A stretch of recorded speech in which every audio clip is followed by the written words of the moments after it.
Cheating in a relationship. The girlfriend sides with the cheater. This is a Victorian house. It originally had 5 bedrooms. Now it has 4. The smallest one has been converted into a bathroom, and there is a downstairs toilet by the side door. I'm Mark, and it's all mine. Passed down through 3 generations. When I married Wendy, we signed a prenup. If she has sex outside of marriage, she leaves with only her clothes. If I play away from home, she gets half the value of the house. I can raise that amount without selling it. I made a few other changes and remodeled the kitchen. I built a garage on one side. There was room for a double, but the council wouldn't allow it. Nevertheless, there was room between it and the side door for an Audi Wendy. And the house is only a 5-minute walk down the path to Mashtun. Our sex life is great. I bought her sexy lingerie, and when she puts it on, she turns into a tigress in bed.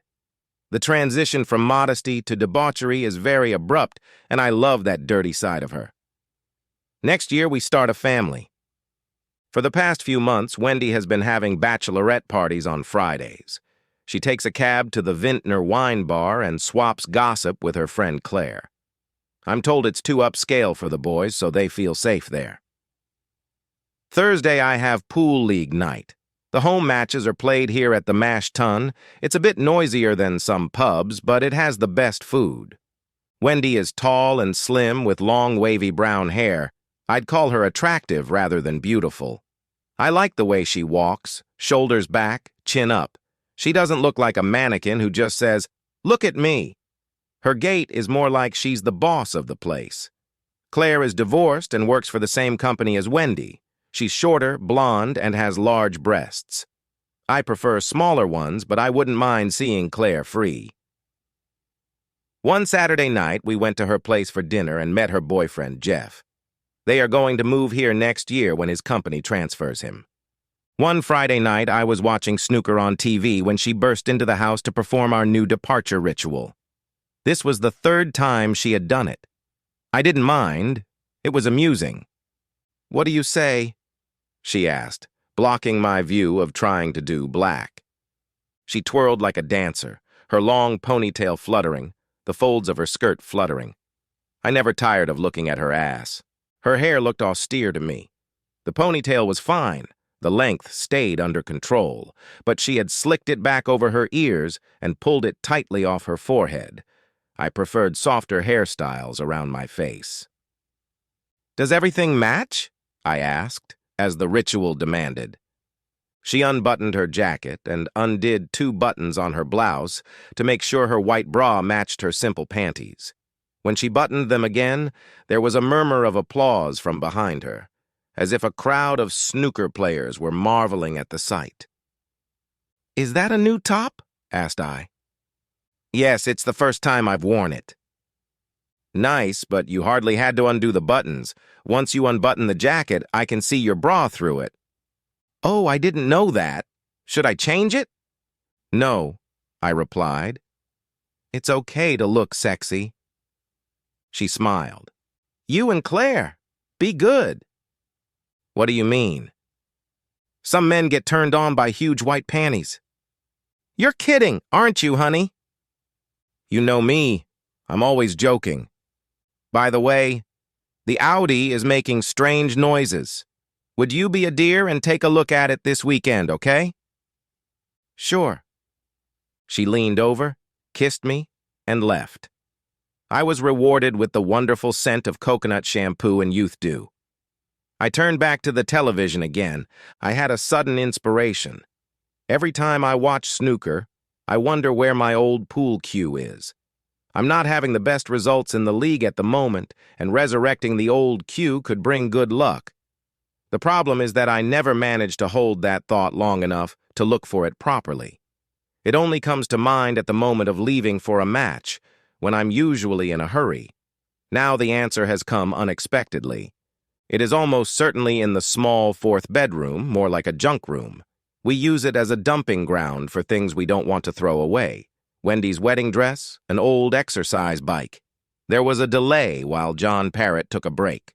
I jumped up and went up the stairs just as Wendy closed the back door. As I entered the bedroom, there was a clinking sound from outside. Glass? Had she hurt herself? I walked over to the window. Wendy was standing directly below me, next to her Audi. I was surprised she hadn't gotten behind the wheel today.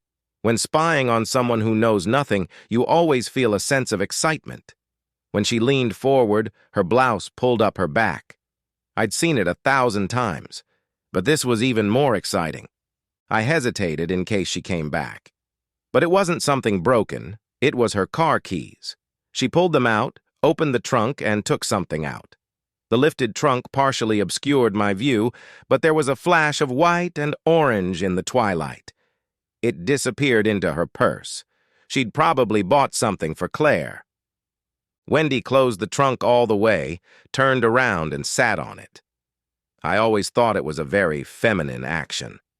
It slammed shut and she smoothed the back of her skirt.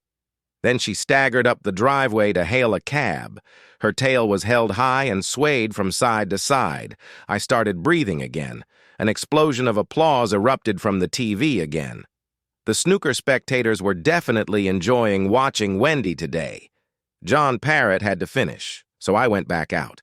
I realized later that I had forgotten about the old cue. Finished with the snooker, I switched to another channel and found a late-night movie, The Hammer House of Horrors. The setting was similar to the previous one.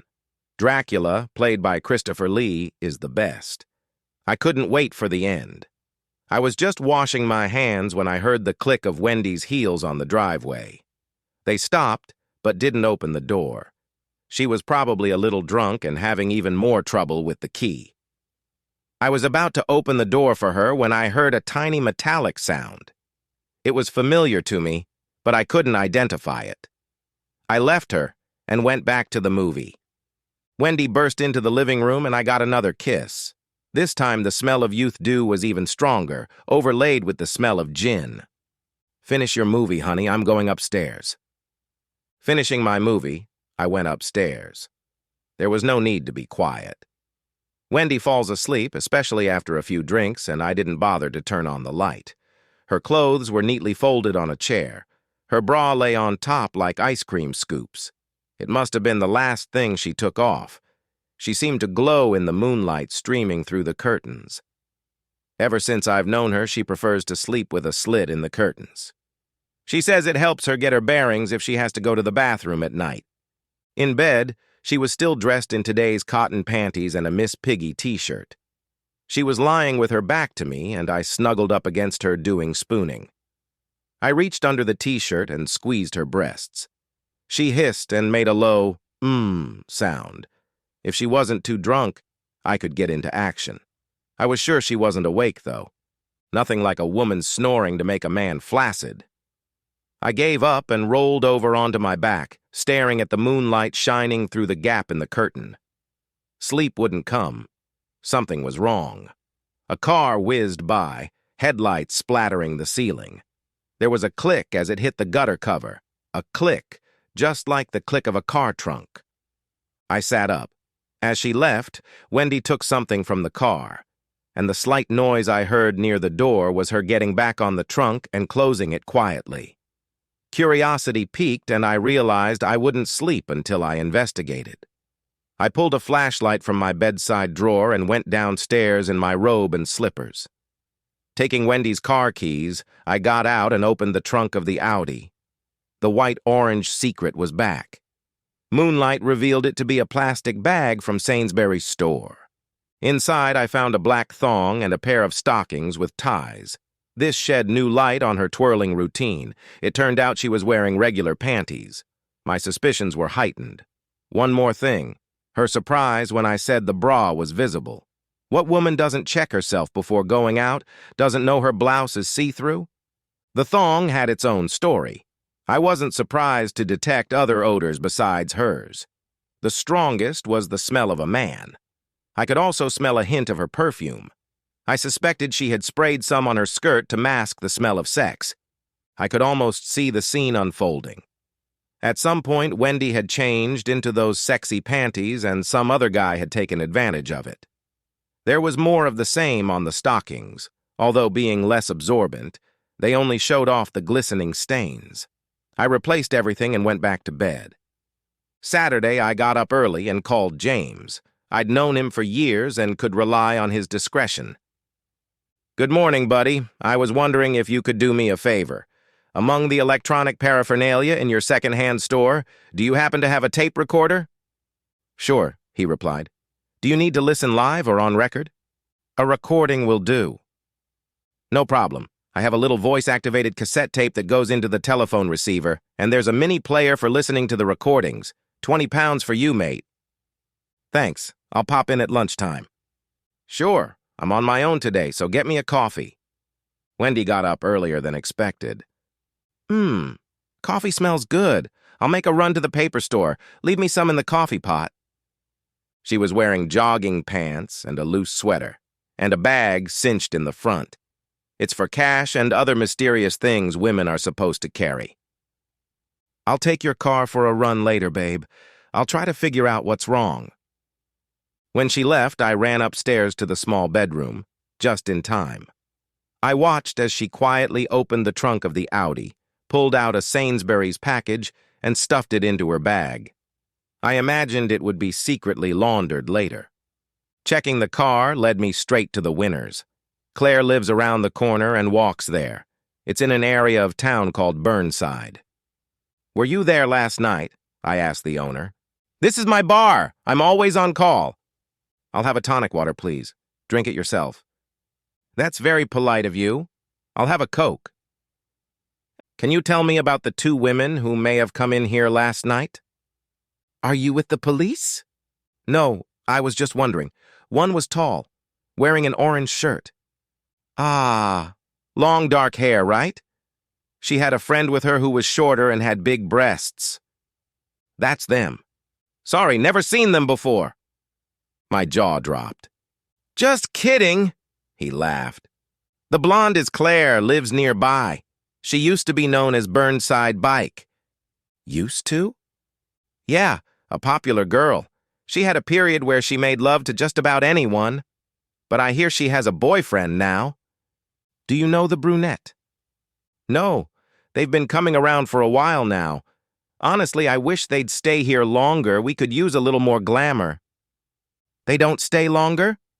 "They used to stay, but in the last few weeks they've only stopped for one drink and moved on." "You don't know where they're headed next?" "No, but I've seen their cabs coming. Try calling ABC Cabs." I left my tonic and used the public phone at the bar. "Hello. I'm trying to find my wife's purse. She may have left it in one of your cabs last night." "Which one, sir?"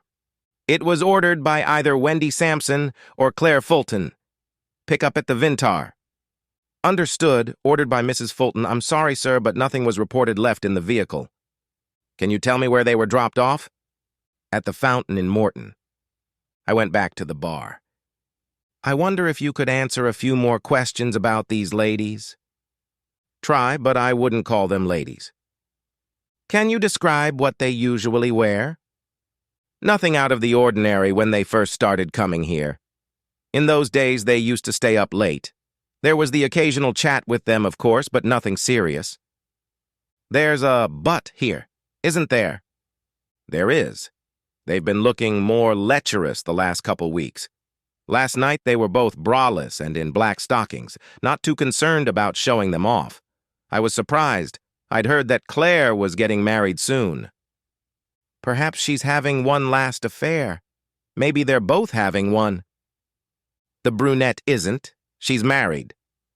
"I thought you said you didn't know her." "I don't. But I've been on this job long enough to notice a married woman. Her husband probably doesn't know anything about it.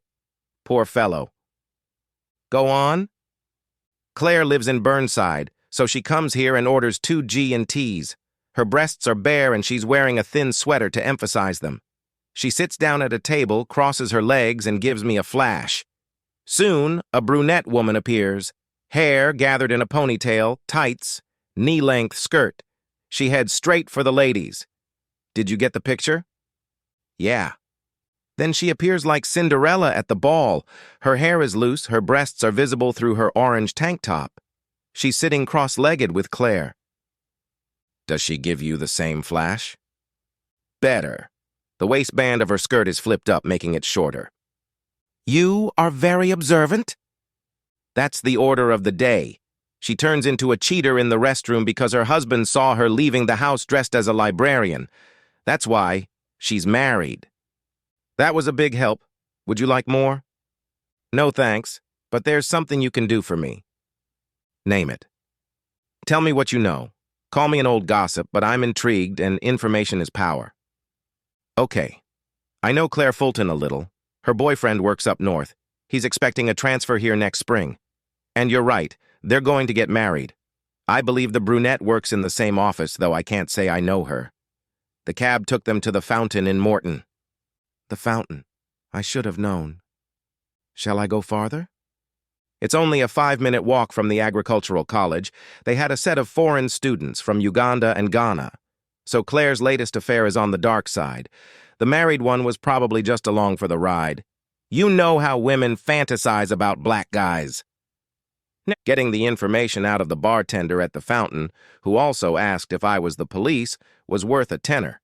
He finally told me that the women had first come here a couple weeks ago and were quickly joined by 2 men. The brunette was with an older white guy, and the blonde was with a young black man. The white man is a college professor. The black guy is one of the students. They left at 10:30, and all 4 of them went outside to wait for a cab. Girls of easy virtue, you suppose? I asked. I think the brunette is married and the blonde is divorced, but you could be right. We have a lot of part-time girls here who hit on college guys for fun money. Even more impressive observations. He went on to say that last night was their second visit. The women were wearing stockings and bras. The tall woman was wearing a see-through shirt, and there was some serious flirting going on between them. The black guy wrapped his arms around the blonde and kept squeezing her. She was kissing him and flirting with him. Subtle. The brunette's blouse was so see-through that her breasts were in full view. So the instructor was more interested in her legs. At one point, the woman got up to go to the bathroom and he pulled her onto his lap. Did they leave around 10:30? I asked. Yes, though their cab didn't arrive until after 11. I don't know where they waited for it, but I can guess what they were doing to pass the time. I'll bet a month's wages that those wenches came home after making love. He was rude, but accurate. It was time to go to James's. I bought coffee on the way. A few minutes later, I was already holding out 20 pounds to him. Thank you, James. On the way home, I was beyond furious. Wendy was having one last affair. Not before marriage, but before starting a family. She was in the kitchen when I walked in. While you were gone, I ate a salad. Shall I make you a plate, honey? Thanks, babe. And could you pour me a beer, please? While she was busy, I slipped into the living room and set up the recorder. Any idea what's wrong with the Audi? She asked. I think I do. Do you know what a big end is? No. Tell me in non-technical language. Expensive. Just as conveniently, the phone rang and Wendy answered it. Hi, Claire. Are you finally awake? She turned away from me and I carried my plate into the kitchen and closed the door. I was rattling the dishes and of course I didn't hear a thing. She was on the phone for a long time and I was making noise going upstairs. Eventually, she yelled out that she was leaving to go to the Sainsbury's store. I usually went with her, but here I said I'd work on the Audi. She took my car, and as soon as she drove off, I listened to the tape.